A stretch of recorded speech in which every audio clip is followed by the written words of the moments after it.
वरुण अपने घर में सबसे छोटा था। उसके दो बड़े भाई थे जिन्होंने माता पिता के देहांत के बाद बड़े शहरों में जाकर अपना व्यापार जमा लिया।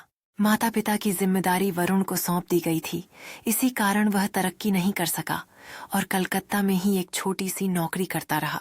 वह एक किराए के छोटे से मकान में रहता था जहां सिर्फ बुनियादी सामान थे। एक दिन वरुण को उसके बड़े भाई अमरनाथ का फोन आया। अमरनाथ, वरुण कैसे हो?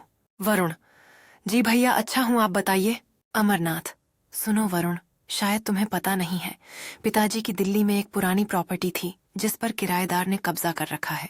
अमरनाथ, हम उस प्रॉपर्टी को बेचना चाह रहे हैं।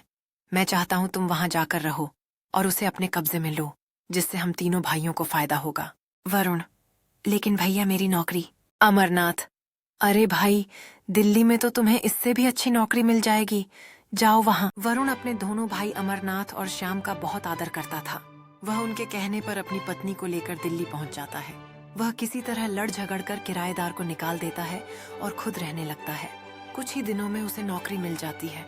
दिल्ली में कलकत्ता से अच्छी सैलरी थी और मकान का किराया भी नहीं देना पड़ता था। लेकिन वह मकान बहुत पुराना था, खंडर हो चुका था। ऐसा लगता था कभी भी गिर जाएगा। कुछ दिन बाद वरुण को उसके मझले भाई श्याम का फोन आया।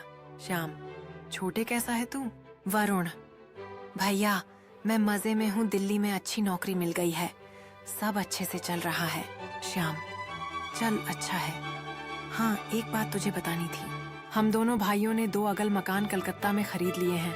अब हम यहीं रहेंगे, यहीं रहकर कारोबार करेंगे। वरुण, यह तो बहुत अच्छी खबर दी आपने भैया, मैं तो कब से चाहता था आप दोनों वापस आ जाएं। श्याम, हाँ लेकिन अब तू बाहर चला गया।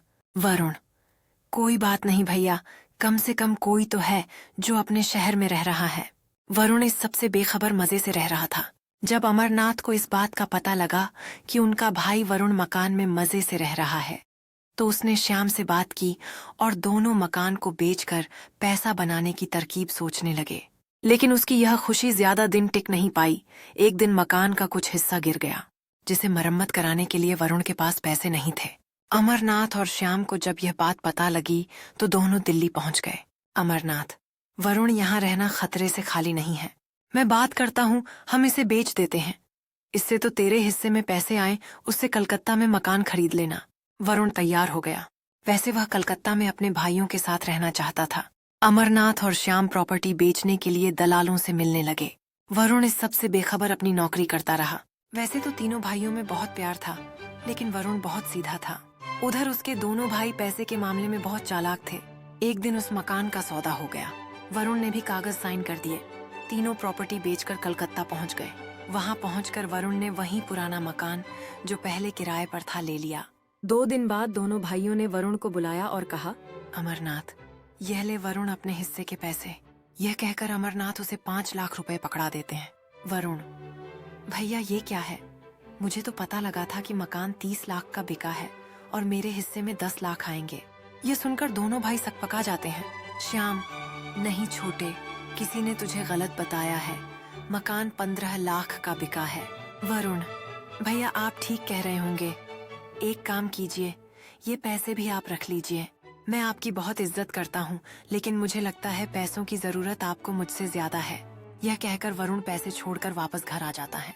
उसे विश्वास नहीं हो रहा था कि उसके दोनों भाई उसके साथ इतना बड़ा धोखा कर सकते हैं। उसके दिल में एक गहरी उदासी थी और वह सोच रहा था कि अपने ही परिवार में उसे इस तरह धोखा मिला। जानकी जी ने अपने पति अमरनाथ की ओर देखते हुए कहा, आप लोगों को शर्म आनी चाहिए। अगर उस समय सास ससुर जी की जिम्मेदारी वरुण ने न उठाई होती तो आप ये लाखों रुपए कमा पाते। अमरनाथ की आंखों में पछतावे की चमक थी, जैसे उसे अपनी गलती का एहसास हुआ हो।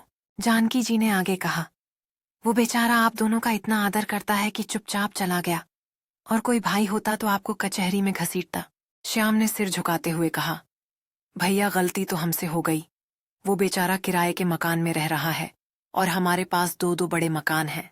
1 महीने तक वरुण से उनकी कोई बातचीत नहीं होती, जैसे दूरी ने सब कुछ बदल दिया हो। एक दिन दोनों भाई अपनी पत्नियों के साथ वरुण के घर पहुंच जाते हैं। आज रविवार था, वरुण घर पर ही था। अरे भैया भाभी, आप आइए बैठिए, मैं अभी आपके लिए पानी लेकर आता हूँ। बस वरुण, हम बहुत शर्मिंदा हैं, तेरे साथ हमने बहुत गलत व्यवहार किया। भैया भूल जाइए, हम सब में प्यार बना रहे, बस मुझे कुछ और नहीं चाहिए। ये ले वरुण अपने मकान के कागज, हमने पूरे पैसे से तेरे लिए मकान खरीद लिया 30 लाख का। वरुण की आंखों से आंसू बह रहे थे। उसे देखकर अमरनाथ की आंखें भी नम हो गईं।